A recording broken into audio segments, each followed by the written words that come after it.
کرنا پڑے، بلکہ بعض بچے اور بچیاں مذہب بھی چینج کر رہے ہیں اس چیز کو لے کے۔ ہم کوئی فرقہ واریت کی بات نہیں کر رہے، لیکن ہر ایک کو حق ہے اپنے مذہب کی بات رکھنے کا۔ ہمارے مذہب میں، اسلام میں، شادی مسلمان کی صرف مسلمان سے ہو سکتی، بس اتنا یاد رکھ۔ اگر کوئی مسلمان کسی اور سے شادی کرے کسی بھی اعتبار سے، اسلام اس شادی کو شادی مانتے ہی نہیں، بات یاد رکھنا اچھی طرح۔ اور غریبی امیری یہ سائے کی طرح ہے، اس کی حیثیت ہے۔ آپ نے خود بہت چھوٹی سی عمر میں امیروں کو غریب اور غریبوں کو امیر بنتے دیکھا۔ ہم نے خود اس چھوٹی سی عمر میں بہت سے امیروں کو غریب بنتے دیکھا، غریبوں کو امیر بنتے دیکھا، ہم نے خود دیکھا۔ ہمارے سامنے ہم نے یہ بھی دیکھا کہ کچھ بچے پیدا ہوئے جوان ہو کر ہمارے سامنے مرے، یہ بھی ہم نے دیکھا، یہ بھی چھوٹی سی عمر میں دیکھا۔ اور ایک چھوٹی سی عمر میں آپ نے ہم نے یہ نہیں دیکھا افغانستان پر امریکہ نے ہمارے سامنے قبضہ کیا، اور ابھی ہم لوگ بوڑھے بھی نہیں ہوئے واپس سے پھر اس کا قبضہ ختم ہو گیا۔ عراق کو تاراج کیا، پھر اس کا قبضہ ختم ہو گیا۔ امریکہ کو سپر پاور بنتے ہوئے اپنے لوگوں نے دیکھا، اور اب ٹوٹتے ہوئے بھی اس کو دیکھ رہے نہیں دیکھ رہے۔ تو بہت چھوٹی ہو، بہت کچھ ہوتا ہے، بہت کچھ ہوتا ہے، ہو سکتا ہے۔ اس لیے دولت پر بہت گھمنڈ مت کرو، تکبر مت کرو۔ آئیے بہنوں سے کہتا ہوں، دین چھوڑنے کی ضرورت نہیں ہے۔ اگر آپ بہت پڑھی لکھی ہیں، کوئی کم پڑھا لکھا لڑکا بھی اگر مسلمان عاشق رسول ایمان والا ملتا ہے، آپ کو لبیک کہنا چاہیے، صرف اس لیے حضور کی خوشی کے لیے۔ اور مردوں سے بھی کہتا ہوں، کوئی بولی بالی سی لڑکی ملتی ہے، آپ بہت پڑھے لکھے ہیں، آپ کو لبیک کہنا چاہیے۔ یاد رکھنا، اگر کاغذ کی ڈگریوں کو لاؤ گے نا، میں اس کو صرف تحقیر نہیں کر رہا ہوں، لیکن ایمان کی اہمیت بتا رہا ہوں۔ کاغذ کی ڈگریوں کو اہمیت دو گے، پتہ نہیں تمہیں کیا ملے گا، لیکن اگر دین اور ایمان کو اہمیت دے کر کسی کو اپنا لو گے، اس کی برکت قیامت تک آپ کی نسلوں میں باقی رہے گی۔ اس کو اچھی طرح یاد رکھنا۔ اس لیے اور امیری غریبی کا فرق بھی ختم کرو، اور یہ کہ میری ہی برادری میں ہو اس کو بھی ختم کرو۔ ہندوستان میں برادری کیا مانا ہے؟ ہندوستان میں برادری کا کیا مطلب ہے؟ 80% لوگ تو یہی کے ہیں جو کنورٹ ہوئے ہیں، پھر برادری کا کیا مانا؟ اور اگر برادری کا مانا ہے بھی تو بس اتنا ہی ہے قرآن کی روشنی میں کہ اللہ نے برادریاں پہچان کے لیے رکھی ہے، کوئی ادنا اور کوئی اعلیٰ نہیں۔ کسی عربی کو کسی اجمی پر، کسی اجمی کو کسی عربی پر، کسی کالے کو کسی گورے پہ، کسی گورے کو کسی کالے پہ، کوئی فضیلت نہیں ہے۔ فضیلت کس بنیاد پر ہے؟ اِنَّ أَكْرَمَكُمْ عِندَ اللَّهِ أَتْقَاكُمْ۔ فضیلت صرف تقوی کی بنیاد پہ، پرہیزگاری کی بنیاد پہ، خشیت ربانی کی بنیاد پہ۔ تو آئیے، آپ سے یہ عرض کر رہا تھا کہ اپنے بیٹوں کے لیے غریب ہو، بولی بالی ہو، لیکن ایمان والی اہمیت دو، لاؤ۔ لڑکیوں سے بھی کہتا ہوں، قبول کرو، اس کی برکت دیکھیے۔ ایک روایت میں آتا ہے کہ ایک صحابی تھے جوان، اور ان کا رنگ پکا تھا۔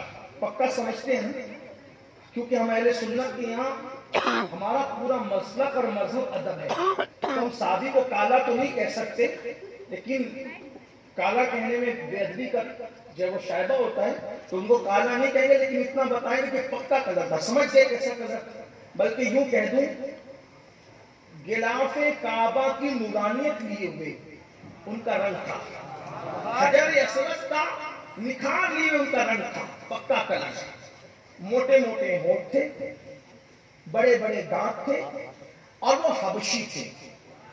حبشی کس کو کہتے ہیں؟ ایتھوپیا کے لوگ دیکھیں آج کل، آپ نے آج بھی دیکھ لو، 1400 سال 1500 سال گزر رہے ہیں، اتنا سب کچھ وہ لگاتے ہیں، اتنا اہتمام کرتے ہیں بیوٹی پارلر والوں میں جا کر، پھر بھی آج بہرحال وہ کالے کہلاتے ہیں۔ تو آپ سوچ سکتے ہیں اتنے اہتمام کے بعد بھی وہ کالے دکھتے ہیں، تو جس وقت کوئی اہتمام ہی نہیں ہوگا اس وقت حبشہ کے لوگ کیسے دکھتے ہوں گے؟ صحیح ہے نا؟ تو پکے کلر کے تھے اور حبشی تھے، موٹے دانت، موٹے ہونٹ، بڑے دانت، بڑے بھولی طبیعت کے تھے۔ اور ان کی خوش نصیبی یہ تھی کہ حضور ان سے مذاق بھی فرمایا کرتے، یعنی حضور علیہ السلام سے وہ اتنے قریبی تھے کہ حضور مذاق کرتے۔ یہ بات بھی میں آپ کو بتا دوں کہ سر جھکا کر اور بھویں چڑھا کر بیٹھنے کی بدعت روب جمانے کے لیے بعد میں ایجاد ہوئی ہے۔ ہمارے آقا اپنے اصحاب سے مذاق بھی کرتے تھے، ان کو اللہ کے خوف سے بلاتے بھی تھے۔ حضور کی محفل میں شاعری بھی ہوتی تھی۔ حضور کی محفل میں صحابہ تربوزہ کھا کر خربوزہ کھا کر ایک دوسرے کو چھلکا پھینک کر مار بھی دیتے تھے، یعنی بڑا خوشگوار ماحول تھا۔ کبھی کبھی صحابہ ایسا بھی کرتے تھے، عذرائے مذاق تربوزہ کھا لیا اور کسی کو پھینک دیا مذاق کے لیے، دل دکھانے کے لیے نہیں، عزت لینے کے لیے نہیں، مذاق کے لیے۔ بڑا خوشگوار ماحول تھا، وہ کھاتے کھاتے بھی مذاق کرتے تھے۔ ایک مرتبہ ایسا ہوا، ایک کتاب میں لکھا ہے، کتاب کا نام یاد نہیں آ رہا ہے، یاد آئے گا تو بیچ میں بتا دوں گا۔ صحابہ کیسے ایک دوسرے سے پیار کرتے تھے، مذاق بھی کرتے، کھجوریں کھا رہے تھے، کھجور کھاتے کھاتے آنکھوں ہی آنکھوں میں پلان بن گیا مولا علی کی مذاق کرنا۔ ایک ہے مذاق کرنا، ایک ہے مذاق اڑانا۔ مذاق اڑانا حرام ہے، مذاق کرنا سنت ہے۔ اڑانے اور کرنے کا کیا فرق ہے؟ ایسی فرق ہے جیسے شکار کرنے اور شکار کھیلنے میں فرق ہے۔ مذاق کرنا یہ خود بھی ہنس دو، دوسروں کو ہنسا دو، سب کا دل خوش ہو جائے، یہ مذاق کرنا ہے۔ اور مذاق اڑانا بے عزتی کرنا، کسی کو ذلیل کرنا، کسی کا دل دکھانا، یہ مذاق اڑانا ہے۔ تو مذاق اڑانا منع ہے، مذاق کرنا سنت ہے۔ آنکھوں ہی آنکھوں میں پلان بن گیا، مولا علی کی مذاق کرنا ہے۔ تو کھجور کھاتے کھاتے سب نے کھجوریں کھسکا کھسکا کر مولا علی کے آگے رکھ دیا اور جمع کر دیا پورا ڈھیر مولا علی کے آگے۔ ہو گیا ٹائم؟ تو وہ کھجوریں ساری کے ساری مولا مشکل کشا کے آگے جمع کر دی، وہ سب جمع ہو گئی۔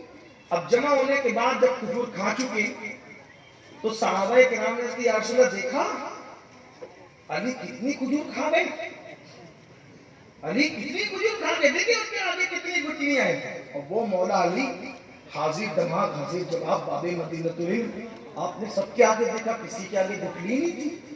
تو مسکرائے کہتے ہیں یا رسول اللہ میں تو گٹلیاں نکال کے پھینک رہا ہوں، ان کو دیکھو یہ تو گٹلیوں کے ساتھ کھاتے جا رہے ہیں۔ دیکھیں یہ مذاق کا تصور تھا، وہ مذاق بھی ہوتا یہ تھا۔ اور بھی پھر مذاق کے بڑے واقعات ہیں، حضور مذاق بھی فرماتے تھے۔ ایک مرتبہ ایک دیہاتی آئے، کہا حضور مجھے سواری کے لیے اچھا اونٹ چاہیے، میں تجھے اونٹنی کا بچہ دوں گا۔ انہوں نے کہا حضور یہ اونٹنی کا بچہ لے کر میں کیا کروں گا، کیا فائدہ ہوگا؟ میں تجھے اونٹنی کا بچہ دوں گا۔ حضور اس کا فائدہ کیا ہوگا؟ مجھے اونٹ چاہیے سواری کے لیے۔ فرمایا اللہ کے بندے ہر اونٹ اونٹنی کا بچہ ہی تو ہوتا ہے نا، حضور کیوں مذاق فرماتے ہیں؟ بہرحال تو عرض کیا کر رہا تھا، وہ جو صحابی تھے حبشی پکا رنگ تھا، حضور ان سے مذاق کرتے، بڑا مضبوط جسم تھا، بڑے بہادر آدمی تھے وہ۔ ایک دن دوپہر کی چلچلاتی دھوپ میں آقا کی یاد آئی۔ اس وقت حضور سے ملنے کوئی نہیں آتا تھا، لیکن بڑی سیدھی طبیعت کے آدمی تھے، وہ چلے آئے۔ آقا علیہ السلام اکیلے تھے، جیسی حاضری دی سرکار نے ان سے مذاق فرمائی، فرمایا تو اتنا بڑا ہو گیا ہے، وہ شادی نہیں کرتا، شادی کر۔ وہ ہنس پڑے۔ پھر حضور نے ایک بار پھر کہا کہ تو اتنا بڑا ہو گیا تو شادی کیوں نہیں کرتا؟ ان کے دل پہ بات لگ گئی، ان کی آنکھ میں آنسو آئے، آنکھ میں آنسو آئے، آقا سے رو کر کہنے لگے آقا میرا پکا رنگ ہے، مدینے کے لوگ مالدار بھی ہے، خوشحال بھی ہے، خوبصورت بھی، مدینے والے حبشی کو کب بیٹی دینے لگے؟ رو پڑے۔ آقا کی عادت تھی، کسی کی آنکھ میں آنسو نہیں دیکھ سکتے تھے۔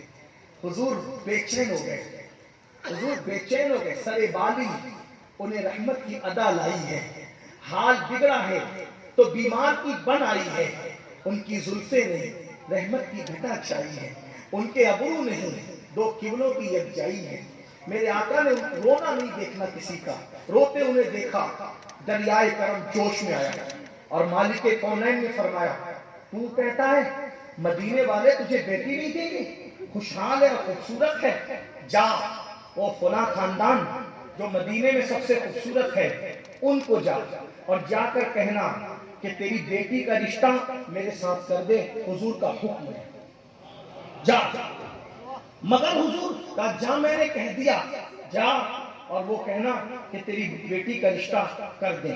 وہ گئے، دستک دی، دروازہ کھلا، دروازہ کھول کے کہا اس وقت آپ؟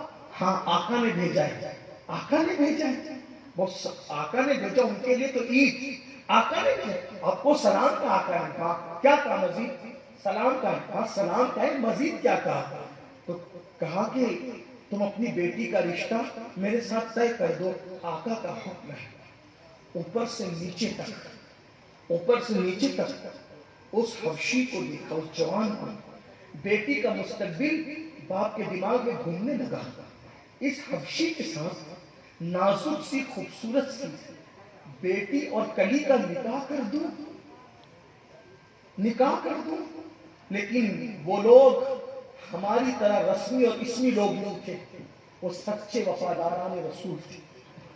کروں کو ایک طرف بیٹی کا مستقبل، ایک طرف ایمان، حضور کے دل کا خیال، اگر ہاں کروں بیٹی کو کیسے مناؤں گا، اور نہ کروں اللہ کو کیسے مناؤں گا؟ حضور کا دل دکھے گا تو اللہ ناراض ہوگا، اللہ کو کیسے؟ ایک طرف بیٹی کو منانا، ایک طرف اللہ کو منانا، کیا کروں؟ فوراً رکو، بیوی سے پوچھتا ہوں، مشورہ کرتا ہوں۔ بیوی کے پاس گئے، دوڑے دوڑے، ایسا ایسا ایسا ایسا، بیوی سے بات کی۔ اس سے پہلے کہ بیوی کوئی جواب دیتی، خوبصورت سی حسین و جمیل سی بیٹی ماں باپ کے درمیان آ گئی اور آنکھوں میں آنسو لا کے کہتی ہے، بابا منع مت کرنا۔ بابا قوم کی بیٹیوں، نبی کی وفاداری کس کو کہتے ہیں؟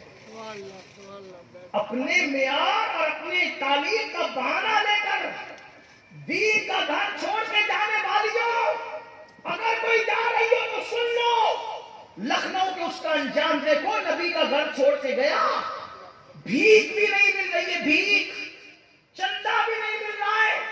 جن لوگوں نے بڑے بڑے دعوے کیے تھے آج کوئی پوچھتا نہیں۔ اعلیٰ حضرت کا شعر اگر 100 سال پہلے نہیں سمجھ میں آیا تو آج سمجھ لو، لکھنؤ والے کا انجام دیکھ کر کہ جو تیرے در سے یار پھرتے ہیں، در بدر یوں خان پھرتے ہیں،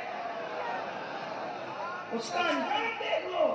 اس کو بھیک رو رہا ہے، آج رو رہا ہے، جو کل ورگراتے تھے اور یہ کہتے تھے اور وہ کہتے تھے، وہ کہتے تھے، آج کوئی پوچھنے والا نہیں ہے۔ اس لیے نبی کا دین چھوڑ کے مت جاؤ، نبی کا گھر، یہ دین نبی کا گھر ہے، گھر، اس میں یہیں رہو، بھوکے رہو، یہیں پیاسے رہو، یہیں بغیر شادی کے رہنا پڑے، یہیں رہو۔ دنیا 2 دن کی ہے، ختم ہو جائے گی، 2 دن کی دنیا ختم ہو جائے گی، لیکن دین مت چھوڑنا۔ مردوں سے بھی اور خواتین سے بھی دین اہم ہے، اس لیے کہ دین پہ سب قربان کر دو۔ انہیں جانا، انہیں مانا، نہ رکھتا غیر سے کام، للہ الحمد میں دنیا سے مسلمان گیا۔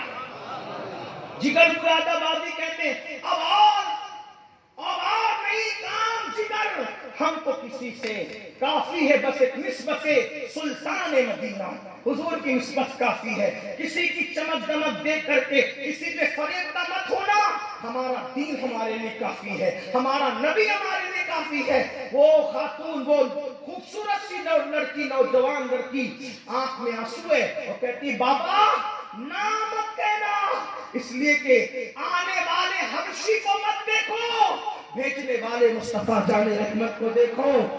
ارے تمہاری بیٹی کتنی خوش نصیب ہے کہ کسی کا رشتہ باپ طے کرتا ہے، کسی کا رشتہ ماں طے کرتی ہے، کسی کا رشتہ خالہ ماموں طے کرتے ہیں، تمہاری بیٹی کا رشتہ اللہ کے حبیب نے طے کیا۔ غربت ہے، جی لوں گی، کلر پکا ہے، جی لوں گی، اپنے محبوب کی خوشی کے لیے، اپنے نبی کی خوشی کے لیے ہر کڑوا گھونٹ پی لوں گی۔ بابا ہم مالدار ہیں تو کیا ہوا، غریب شوہر کے ساتھ زندگی گزار لوں گی، کہہ دو ہاں، کہہ دو بابا، میں گزارا کر لوں گی۔ باپ بھی خوش، ماں بھی خوش، بیٹی کا ماتھا چوما، ان سے کہا ہاں ہمیں منظور ہے۔ حضور نے خود نکاح پڑھایا،